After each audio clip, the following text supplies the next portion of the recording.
Parce que pour moi, il est le principal responsable de la défiance de la jeunesse actuelle. La première étape de résolution d'un problème, c'est d'abord de reconnaître qu'il y a un problème. Monsieur le ministre de la Jeunesse est le super champion de la méconnaissance des problèmes de la jeunesse.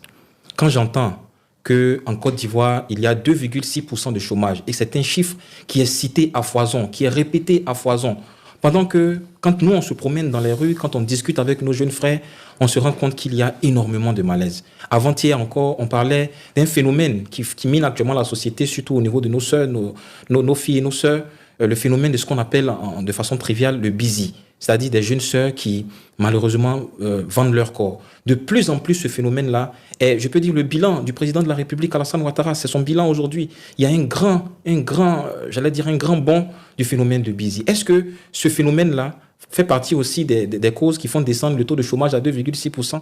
Est-ce que monsieur le ministre peut nous dire que c'est parce que nos sœurs se vendent que, selon lui, la définition de l'OIT, d'une personne qui génère du revenu, est en train de travailler? Est-ce que ces sœurs-là aussi font descendre le taux de chômage à 2,6%?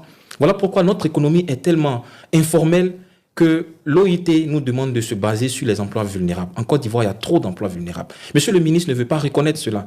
Monsieur le ministre se concentre sur tout ce qui est revenu. Mais en Côte d'Ivoire, un jeune ne va jamais s'asseoir. C'est pas comme en France où on va pointer à Pôle emploi et puis on est rémunéré. En Côte d'Ivoire, tout le monde se lève et chacun fait un petit boulot. Même quand ça ne lui permet pas de manger, si vous considérez qu'il est rémunéré, que vous avez fait un grand travail, mais c'est fort malheureux. Et je pense que, monsieur le ministre, si vous reconnaissez votre échec, vous avez la première étape pour solutionner cette situation. Et malheureusement, beaucoup de jeunes, regardez les apprentis Bakar, regardez nos soeurs qui sont dans le busy, beaucoup de jeunes ont besoin que d'abord vous reconnaissiez leur situation avant de chercher une solution.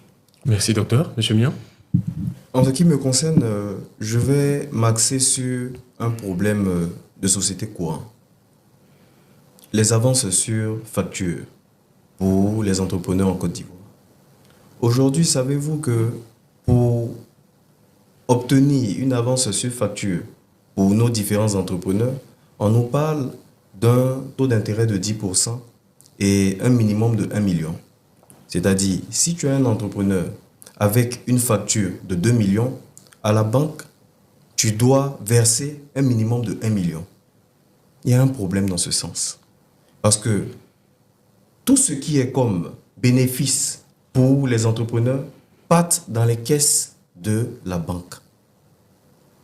Que pouvons-nous faire pour améliorer ces situations? Parce qu'on nous parle d'emploi, on nous parle de taux de chômage. Aujourd'hui, c'est la jeunesse qui se débrouille.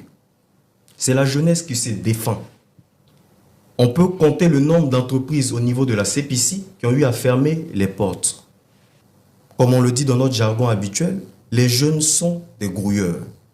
Il est temps de se porter ou de se tourner vers eux afin d'améliorer leurs conditions, de les soulager, leur permettre d'avoir accès à l'investissement, accès au financement, accès à la formation. Pour préparer l'avenir d'un pays, il faut solutionner tout ce qui est formation. Il faut éduquer sa population et il faut former sa jeunesse. Logement, emploi, santé, pouvoir d'achat. Au-delà des discours politiques, comment se porte vraiment la population ivoirienne? Le bien-être est-il une volonté politique réelle ou plutôt un simple slogan? Chers invités, le bien-être fait-il partie du programme de nos politiques ou au contraire, c'est juste un slogan pour séduire les électeurs à l'approche des élections? Le bien-être, c'est une donnée qui est subjective. Chaque population exprime la façon dont elle vit en Côte d'Ivoire. Ce qui est constant et qui est objectif, ce sont les données réelles, ce sont les chiffres réels. On a dit, le président Thiam, lorsqu'il est arrivé en politique, l'un des premiers problèmes qu'il a mis au devant est le fait que l'indice de développement humain de la Côte d'Ivoire est mauvais. Nous étions parmi les 30 derniers en indice de développement humain. Bien que ça se soit amélioré lors du dernier classement, il n'en demeure pas moins que nous faisons partie des pays les moins qualifiés en termes d'indice de développement humain. Mais il y a beaucoup d'autres classements, par exemple l'indice du bonheur brut. Tous ces classements-là, la Côte d'Ivoire est très mal classée. Et ça se ressent dans le quotidien des Ivoiriens. Nous qui vivons avec le peuple, nous qui marchons avec les Ivoiriens tous les jours, on se rend compte que tant au niveau de l'éducation, tant au niveau de la santé, tant au niveau du quotidien, les Ivoiriens ne vivent pas à l'aise. Je prends par exemple la cherté de la vie. Avant-hier, j'étais avec quelqu'un qui est responsable de plusieurs magasins, et on parlait de ce qu'on appelle le blocage des prix. Vous savez, le président de la République, une année, avait bloqué les prix sur l'huile parce que, puisqu'il y avait une augmentation des denrées, il avait fait un blocage des prix. Et ce monsieur se plaignait, il disait que c'était une mesure qui était complètement, j'allais dire, qui était complètement inopportune. Parce que vous ne pouvez pas bloquer les prix, vous demandez à un vendeur de fixer son prix sur l'huile.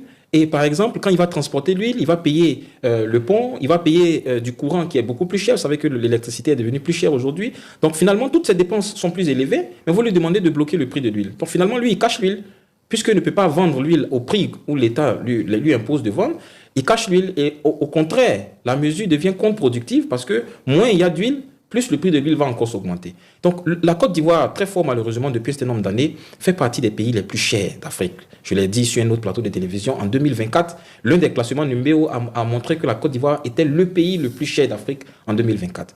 Donc quand on est dans une situation pareille, il faudrait que le gouvernement comprenne qu'on a beaucoup de choses à faire, autant sur la cherté de la vie, autant au niveau social, autant au niveau de la santé et de l'éducation, pour que les Ivoiriens se sentent un peu mieux. Mais malheureusement, au lieu de ça, on entend plutôt des slogans tels que celui qui a été dit par le Premier ministre, qui a fait marrer pratiquement toute la population. Il a dit que plus vous souffrirez, plus vous vous sentirez heureux. Donc c'est un encouragement à la souffrance.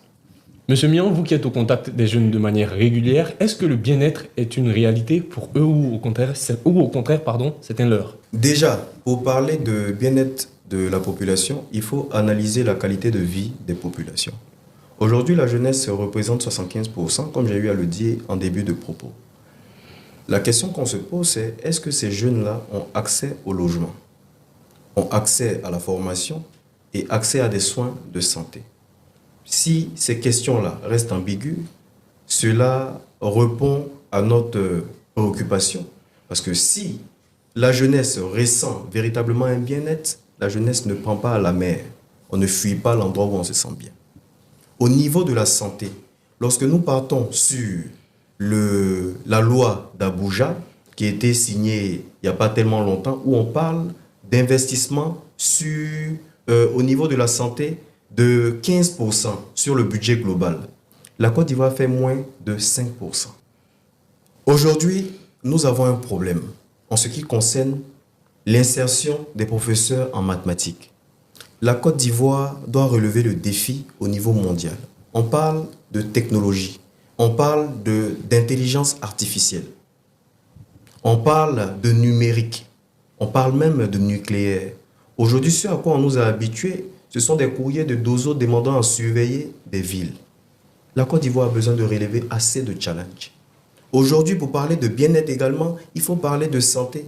Le taux de suicide, les AVC qui touchent en majeure partie des jeunes. Qu'est-ce qui se passe? La fatigue, les soucis, l'anxiété et un avenir peu radieux pour l'ensemble de la population. Avec cette analyse globale et générale, on ne peut pas parler de bien-être de la population. Pour obtenir un bien-être de la population, il faut véritablement s'identifier à tout ce qui est comme recommandation au niveau même de l'IDH. Merci, M. Mian. Docteur Chérif, M. Mian a cité quelques éléments, notamment au niveau de la santé. Est-ce que cela traduit le fait que la santé mentale des jeunes doit être aujourd'hui une priorité plus que importante pour les décideurs politiques? Oui, une priorité, le mot, il est théorique. Il faut que ça se matérialise par des actions pratiques. Vous savez, en Côte d'Ivoire, il existe déjà un programme national de santé mentale depuis, je crois, 1970 par là. Mais jusqu'à aujourd'hui, en 2023, la dernière étude a classé la Côte d'Ivoire 3e en suicide. Rappelez-vous de la scène d'horreur au sein de l'université de Cocody, un jeune qui s'est pendu avec des vêtements. Rappelez-vous de ces scènes successives de personnes qui se jettent au-dessus du pont Félix Houphouët-Boigny ou le pont de Gaulle. Mais ce sont des gens qui vivent dans la société. Nous-mêmes qui sommes médecins, qui sommes à l'hôpital, nous en voyons énormément. Parfois, ce n'est pas des suicides qui aboutissent, c'est des tentatives de suicide, parfois pour des chagrins d'amour, parfois pour des problèmes sociaux, des gens qui sont très endettés. Mais ces choses-là ne sont pas visibles parfois par toute la population. C'est lorsqu'elles font le buzz qu'on en parle, mais nous qui sommes dans les hôpitaux, nous en voyons énormément. Parce que les Ivoiriens souffrent. Quand vous avez un Ivoirien qui n'arrive pas à payer sa maison, qui n'arrive pas à scolariser son enfant, qui n'arrive pas à s'en sortir, à manger 3 fois par jour. Moi, j'ai été appelé par une dame qui vit dans un quartier qu'on appelle Mikao. Vous savez, c'est un quartier qui a quand même assez, j'allais dire, de bas niveau. Mais une dame elle m'appelle pour avoir de l'argent juste pour manger sur 2-3 jours. C'est quelqu'un qui a une petite activité. Comme je l'ai dit en introduction, tout le monde travaille en Côte d'Ivoire. Selon le ministre Mamadou Touré, tout le monde travaille. Mais elle n'arrive pas à subvenir à ses besoins. Elle n'arrive pas à manger. Mais ces gens de personnes-là, quelquefois, vu la difficulté de la vie, à un moment donné, se disent pourquoi ne pas mettre fin à cette vie? Parce que ça ne vaut pas de, ça n'a pas de sens. Et même tout à l'heure, mon frère Mian parlait des personnes qui vont sur les bateaux. Mais c'est un équivalent de suicide, comme on dit chez nous en médecine. C'est un équivalent de suicide. Vous savez, le nombre de personnes qui meurent dans les eaux de la Méditerranée, c'est énorme. Les gens qui vont, ils se disent, est-ce que ça vaut la peine de vivre en Côte d'Ivoire? Je préfère mourir dans la mer en tentant d'aller en Europe plutôt que de vivre en Côte d'Ivoire. Donc, regardez le niveau auquel la souffrance de la population est exprimée. C'est une souffrance qui est exprimée. Vous savez, le taux de suicide est grand parce que les gens n'arrivent pas parfois à faire sortir ce qui est enfoui en eux. Le ministre de la Santé ainsi que le ministre de la Jeunesse n'ont pas encore posé le bon diagnostic. Le diagnostic n'est pas de créer des programmes. Le programme national de santé mentale existe, mais jusqu'aujourd'hui ne fait pas effet. On est 3e en suicide. Parce qu'en réalité, on n'a pas donné les moyens aux gens de supporter la souffrance dans laquelle on a mis la population. Vous allez créer 100 psychologues, vous allez créer 100 centres de psychologie en Côte d'Ivoire. Tant que la cherté de la vie est à ce niveau, tant que l'inflation est à ce niveau, tant qu'il y a la cherté des logements, les gens vont continuer à se suicider très fort malheureusement. Parallèlement aux personnes qui prennent la mer pour immigrer de manière clandestine, il y a d'autres personnes, des jeunes notamment, qui restent en Côte d'Ivoire et qui réussissent. On ne va pas citer d'exemple ici pour ne pas faire de publicité, mais pourquoi ces personnes-là réussissent dans un système tant décrié? Non, déjà, pour juger un système, il ne faut pas juger seulement que ceux qui réussissent. Il y a en sciences politiques quelque chose qu'on appelle l'égalité des chances. Quand vous êtes le fils d'un multimilliardaire et que vous réussissez dans un système où votre père est multimilliardaire, ça n'augure pas que le système est bon. Le système serait bon seulement lorsque l'ensemble de la population, quel que soit le lieu où il est né, où les gens sont nés, quel que soit le lieu où ils grandissent, ils ont les mêmes chances de réussir. Et c'est ça la défaite, c'est ça le plus grand échec de ce gouvernement. N'avoir pas créé une égalité des chances. Quelqu'un qui naît moi dans mon village, à Ganoué ou à Wanino, quelqu'un qui naît à Mapleu, vous pensez qu'il a la même chance de réussite, la même chance de se soigner que quelqu'un qui vit à Abidjan? Mais pas du tout. Donc, il faut sortir des slogans de réussite individuelle, parce que la réussite individuelle, partout, il y en a. Même dans les pays les plus pauvres au monde, il y a des gens qui ont réussi. Et ce n'est pas ça qui est le gage d'une bonne politique. La politique se fait pour que chacun puisse réussir dans le lieu où il grandit, dans le lieu où il est. Pourquoi Abidjan est saturé? Pourquoi tout le monde veut venir à Abidjan? Parce qu'on ne réussit qu'à Abidjan. Parce qu'à l'intérieur du pays, il n'y a absolument rien. Dans ma région, je termine juste sur ça, dans ma région, il n'y a pas d'IRM. Vous savez, en médecine, l'IRM aujourd'hui occupe une place de choix dans les diagnostics. Par exemple, quand vous faites un AVC ischémique, il y a un type d'AVC qu'on appelle un AVC ischémique. Quand vous faites un AVC ischémique, quand on fait une IRM, ça nous permet de dater l'AVC. Et ça nous permet de faire un traitement qu'on appelle la thrombolyse qui sauve le malade. En Europe, en France, les gens rentrent avec une paralysie d'AVC. À cause de l'IRM, ils sortent, ils marchent tranquillement. Aucune paralysie à cause de la thrombolyse. En Côte d'Ivoire, dans toute ma région, il n'y a pas d'IRM. Toute ma région. Les gens sont obligés de venir jusqu'à Daloa. Actuellement, où je vous parle, l'IRM de Daloa est dans un carton. C'est fermé. Ça a été livré, mais c'est fermé. Donc, c'est non utilisable. Les gens viennent jusqu'à Abidjan pour faire des IRM. Vous vous imaginez quelqu'un qui fait un AVC, dont on doit prendre en charge dans les 6 premières heures, est obligé de quitter Waninou, quitter Ganoué dans la difficulté des routes et venir jusqu'à Abidjan pour se faire traiter. Mais il est paralysé à vie. C'était même en décède. Comprenez que ce gouvernement ne pose pas le bon diagnostic. Et le vrai problème, je termine sur ça, c'est de nier le problème. Parce que, comme je l'ai dit, la première étape pour résoudre un problème, c'est de reconnaître qu'il y en a un. Tant qu'on va dire que la Côte d'Ivoire est dans un paradis, tant qu'on va le répéter à satiété, on va cacher ces problèmes-là et les gens vont continuer de mourir et de souffrir. Merci docteur. Monsieur Mian, votre avis sur la question? Ce qu'il faut savoir, c'est que lorsque nous nous en sortons bien dans un pays, on ne prend pas la mer. En Côte d'Ivoire, de façon factuelle, il y a la classe aisée, il y a les autres. Partons sur certains exemples. Aujourd'hui, en Côte d'Ivoire, on essaie de nous faire miroiter des modèles d'excellence. Quand on sait que la majorité des Ivoiriens ne touchent pas plus de 400 000, 300 000. Aujourd'hui, pour s'en sortir, c'est difficile. Et les personnes qui réussissent dans ce milieu-là, au niveau même de la jeunesse, sont des personnes riches ou des personnes qui nagent dans la corruption. Il y a plusieurs modèles d'excellence qu'on a voulu nous vendre. Je prends le cas de Soto qui a été présenté comme un jeune d'excellence. Je prends le cas de KDS, je prends le cas de plusieurs entrepreneurs à succès selon eux qui se sont vus être après présentés comme des personnes baignant dans tout ce qui n'est pas catholique. Il y a une réalité en Côte d'Ivoire. Il ne faut pas fuir cette réalité. Pour s'en sortir aujourd'hui en Côte d'Ivoire, il faut s'accrocher à ses rêves, faire des petits métiers ou dépendre de la tendance qui sont les paris sportifs en général. C'est une réalité. Combien de ces jeunes-là, on nous parle de champions nationaux, parce que pour parler du ressenti au niveau même de la jeunesse ou pour parler de l'excellence au niveau entrepreneurial, il faut montrer certaines valeurs. Il faut présenter ces jeunes-là qui s'en sortent. On nous donne des chiffres. Mais qui sont ces personnes-là qui sont représentées par ces chiffres? Il n'y en a pas. Il faut faire le calcul. Merci, M. Mian. Très chers invités, ceci sera ma dernière question. Si vous aviez 20 ans en 2025, aujourd'hui, seriez-vous optimiste sur l'avenir, sur votre avenir en Côte d'Ivoire? Alors moi, si j'avais 20 ans, actuellement en 2025, je réfléchirais sérieusement entre rester en Côte d'Ivoire dans cette situation difficile ou partir à l'étranger. J'allais vraiment réfléchir. Je ne sais pas quelle décision j'allais prendre, mais j'allais vraiment réfléchir à cela. Les valeurs qui sont mises en avant actuellement dans ce pays, quand vous êtes jeune et que vous voyez ces valeurs-là, ce n'est pas des valeurs pour des personnes consciencieuses et studieuses. La Côte d'Ivoire ne met pas en avant des bonnes valeurs. Regardez ceux qui sont reçus par le président de la République, par les ministres. En majorité, c'est soit des influenceurs. Les influenceurs aujourd'hui ont beaucoup de contact avec certains ministres de notre République. Beaucoup de personnes qui font le buzz. Si vous faites le buzz, si vous dansez, si vous mettez un peu de savon dans votre oreille, vous êtes reçu par beaucoup de ministres.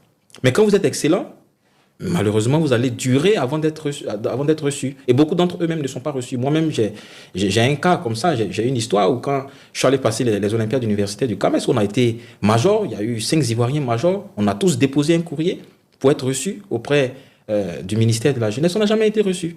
Jamais. Et dans la même période, on a reçu quelqu'un qui faisait une vidéo en mettant du savon dans l'oreille. Donc, pour nous, c'était un message clair. Un message clair. Vaut mieux s'amuser, vaut mieux être dans la dépravation, être dans tout ce que vous voulez, plutôt que d'être studieux, plutôt que d'être concentré sur son avenir. Ce message-là, c'est un message que nous avons pris de plein fouet, que je sais que beaucoup de jeunes en Côte d'Ivoire prennent de plein fouet. Si j'avais 20 ans, j'allais peut-être chercher aussi à changer de président de la République et de changer de système politique. Parce qu'en la réalité, on a fait croire à beaucoup de jeunes que c'est Dieu qui les rend pauvres. J'entends beaucoup ta situation, tu dois les accepter. Vous savez, en Afrique, on croit beaucoup en Dieu. Et on a mis sur le dos de Dieu, malheureusement, beaucoup de méfaits, beaucoup de maux. On dit aux jeunes que votre pauvreté, en fait, c'est parce que Dieu a décidé qu'il y a certains qui doivent être riches et d'autres qui doivent être pauvres. La réalité, c'est pas vrai. La pauvreté, surtout le nombre de pauvres, est due à des politiques. C'est la résultante des politiques économiques. Quand vous avez un pays où des riches s'enrichissent beaucoup, il y a beaucoup de pauvres. C'est partout dans le monde. Quand vous aurez un pays où les riches vont comprendre que on s'enrichit, mais on peut s'enrichir de façon équitable. Parce qu'il y a un État qui fait la redistribution des richesses. Quand on aura cette situation de redistribution des richesses, les jeunes de 20 ans voudront rester ici. Les gens ne prendront pas la mer parce qu'il y aura des solutions à leurs problèmes. Merci, docteur. M. Mian. Si j'avais 20 ans, aujourd'hui en 2025, j'aurais cherché à aller me former dans un système performant. Parce que les conditions de vie sont très difficiles au plan social, au plan sanitaire et au niveau du financement. Chaque élection électorale, parce que là nous sommes en 2025, octobre 2025, c'est-à-dire tournée nationale pour sensibiliser en même temps les populations, il faut rappeler que à chaque année électorale en Côte d'Ivoire, tout le monde cherche à plier bagage.